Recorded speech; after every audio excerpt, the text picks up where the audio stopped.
Hello and welcome to a Pro Patch breakdown here at LOL Class. Let's take a look at this week's changes. So now with the implemented changes on the current VB, there's going to be 4 types of Dragon Buffs, which basically include the Infernal Drake, which gives you attack damage and ability power, like 8, 16, 24%.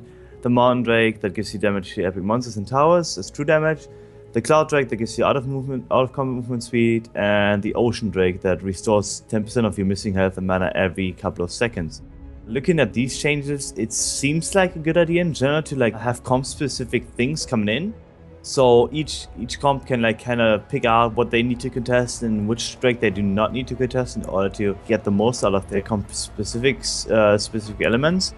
The general idea is good, but the execution is really interesting, I'd say. I don't want to say bad, because I haven't played on the PvE yet, but I think that the Fire Dragon as well as the Ocean Dragon kind of give too much to any specific comp, to be fair. Giving someone 8, 16, 24% ability on attack damage will make you steamroll any team fight. And there's no counterplay because these Dragon buffs are permanent throughout the game, as they were before, but now they're actually stronger, and they're even stronger for 2 minutes after you slay the initial Drake. So it is a bit too strong. The Ocean Drake per se basically allows you at some point to just steamroll down any lane and pick any fight you want, and just hope that the missing health and mana restoration kind of carries you through them, and it will carry you through them. So I do think that the changes are overall interesting and can pan out in any way, but I think that the execution on the Infernal Drake and the Ocean Drake buffs are just strong. The fact that the dragons are randomized, I think, is a very bad part of the game, because to me it looks like 2 of the dragons are really not that strong. One of them is something that every team comp wants all the time, which is the Fire Dragon. There's no comp that's not going to want the Fire Dragon. And then Water is situationally really OP. Say you're playing a poke comp and the Water Dragon spawns and the enemy team randomly gets it, your comp is almost done. So you basically are so neutered, and if the Water Dragon just didn't spawn, you might have won that game. Now, the Elder Dragon is something that spawns later, and I think that's a good change. I think having another big neutral objective that the teams will want later in the game, not just having Baron, is something that is good, because it's something that just provides more incentive to fight over, more choices to make in the game, and will just as a good addition. So the new Rift Herald is basically an objective that you take, and it's never respawning, which is obviously quite contrary to the current Rift Herald. It gives you a 20-minute buff, which is called Glimpse of the Void, and it persists through death, which is, again, different to the current Rift Herald buff. So I think that the idea behind having an objective in the early game that is going to be lasting until after the early game is a pretty interesting concept. And I do think it's the right approach to the Rift Herald, because it gives the Rift Herald a longer meaning. It's going to be not something you just trade off or whatever it is, and just okay, the enemy's taking turret and we don't really care, we just want to make our split pusher better for a short time, so we take that and might as well take it instead, so maybe you can take the top turret in the next 2 to 3 minutes too. But it's really going to be a thing where if you have a split pushing comp, especially a Jax or Trundle, you would want that buff. You'd think about taking this as fast as possible, not allowing the enemy team to contest it, because now it actually means a lot, because it persists for 20 minutes.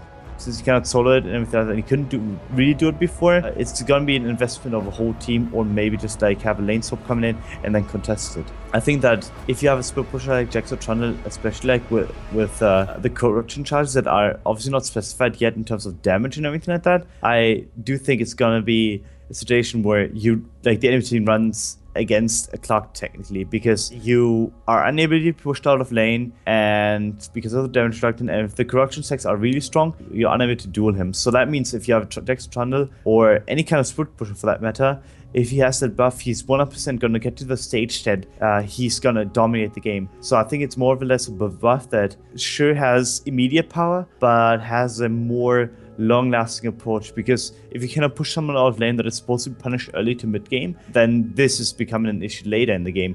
I think Jax can easily solo carry the game with the Rift Herald giving him time in order to ramp up to that unmovable object state. There's going to be more changes to the jungle, and now there's going to be a different blue buff and a red buff. The blue buff now grants a total of 50% ability power towards your total ability power, and there's not going to be an 8 per level anymore. The mana regen is obviously a nice thing, because it's now doubled based on the max mana. But yeah, the buff duration is going to be reduced to 90 seconds, whereas the first buff clear is still like 220 seconds duration, which is something that's really interesting. I think that is a really good design, because early in the game, the junglers are really vulnerable to a certain extent, especially if they're mana heavy. So having the first clear still being as strong as it was before and not having to worry about that is really important to any kind of jungler. I think that the buff per se, or like the change in effect, kind of doesn't really step in until a very mid-game point of the game, because 50% of the total ability power compared to 2 AP per level is really a minimal trade-off. It's going to be like 1 or 2 AP more if you run a full AP page. But if you don't do that, you will actually get less AP out of that buff than you did before. So it's actually going to be weaker in the early game in terms of damage if you care about 2 or 3 AP more or less. But it's going to be better in terms of mana reaction, which is obviously a good thing, because some junglers felt like that even though their blue buff still went one of them being Kindred if you spam the Q for too much. I think it's a decent change and kind of gives more priority to blue buff, because if you deny it, you're going to allow yourself to have a short power spike of 90 seconds, and especially in mid game or late game AP mid laner, they're going to be stronger and way stronger than they were before during the duration of the blue buff. So there's that.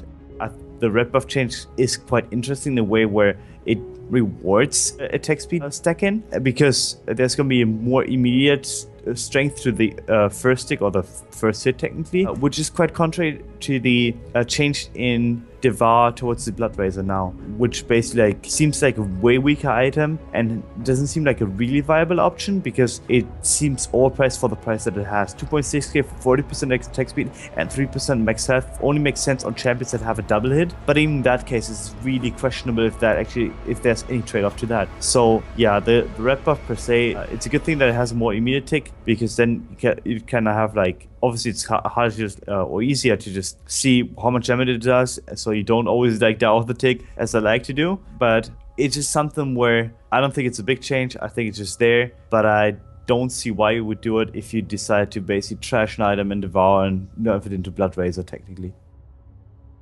Alright, so there's going to be a change to the jungle XP, and the change to the jungle XP is basically similar to the approach that they had this year already technically, where they give bonus XP on top of the Machete or the Hunter Talisman and have the base experience of the camps go down. So buddy jungling, or duo jungling, how I call it, is going to be even weaker now. So sharing camps and everything like that is really better here, which basically leaves us at something where the top laners are unable to get any kind of XP in the jungle, or just little to none XP in the lane swap situation, which basically means that lane swaps are going to be really less good for any scaling top lane there is. So you'll have, similar to how you had in Season 2, you had Alistar market junglers like that are staying low XP and can just like kind of gank whenever they want to, like level 2, level 3. I think the same is going to apply for top lanes in case the lane swap thing is still going to persist to certain extent. They have to be low XP and they have to kind of play like supportive roles and really play to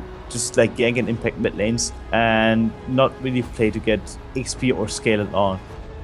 Currently, the way turret damage works is it first scales up to 175% damage, and then if it keeps hitting the same target, it'll go up to 225% damage, and then if it switches targets, it goes back to 175, and it takes 5 shots to get all the way up there. And now they're making it take only 4 shots and stay at 225 even if it switches. So it's a lot more damage, and I think the main thing this is going to affect is 2v1s, because right now, basically nobody ever defends the turret, because it takes so many resources to actually send enough people so they don't get dove. But with this, the turret's doing significantly more damage, and you can defend maybe like 2 against 4 or something like that, and it just will be a lot more easy to defend, and it should affect 2v1s quite a bit. Right, so they're taking away a lot of the global gold from both outer and inner turrets. They're taking away 25 gold to each player, so 125 gold total. And they're adding 80 local gold to the outer turrets and taking away 75 local gold to the inner turrets. So they're basically, overall, they're taking away a decent chunk of gold from outer and inner turrets, and they're making it so you have to kind of choose who you're giving to it on the outer turret. So right now you usually give it to the AD carry. He gets like a big chunk of gold. You can get like a bigger item faster, and that'll be more in the game. But it seems like they just want turrets to be a little less impactful, and that's what will happen. They're just going to be a little less impactful. And with the changes to the neutral, like Dragon and things like that, it's just going to be less of a turret-taking game and more of a neutral objective-taking game. They're adding 40 armor and MR to turrets, but they're taking away 700 HP and making it so it's able to get penetrated by armor and MR penetration. This seems to just be making it so people who put value in a like penetration, like take like penetration runes or buying stuff like that, get value out of also killing turrets with that. Where before, marksmen don't really get that and they can just kill turrets really fast. It's going to be making it so they don't kill it as fast and people who build that kind of stuff can build it faster. It's just balancing it out a bit more. And they're also making it so that when creeps aren't around, its damage is reduced by 66.67% rather than the 200 armor and MR that it used to get. And that shouldn't really affect. No one's really killing turrets when creeps aren't around at all, and it's still going to be the same way. Alright, so they're making Grievous Wounds affect all healing now instead of just self-healing, which I think was a bad change, because when it was just self-healing, it kind of felt weird. Like, you have this thing that's supposed to remove healing, but it does sometimes it doesn't. It's just kind of this awkward kind of ability. And now it's actually like a way to counter certain champions like Soraka. Like, before this change, like right now, sometimes I don't even take Ignite versus Soraka, I'll just take Exhaust, because it doesn't really actually counter her at all. It doesn't really matter. She's still going to be healing the person you're trying to kill at full effectiveness. So this will just be a lot more intuitive and a lot just better feeling. And that's it for this Pro Patch breakdown. Thanks for watching, and for more League of Legends content featuring the pros, make sure to visit lowclass.com.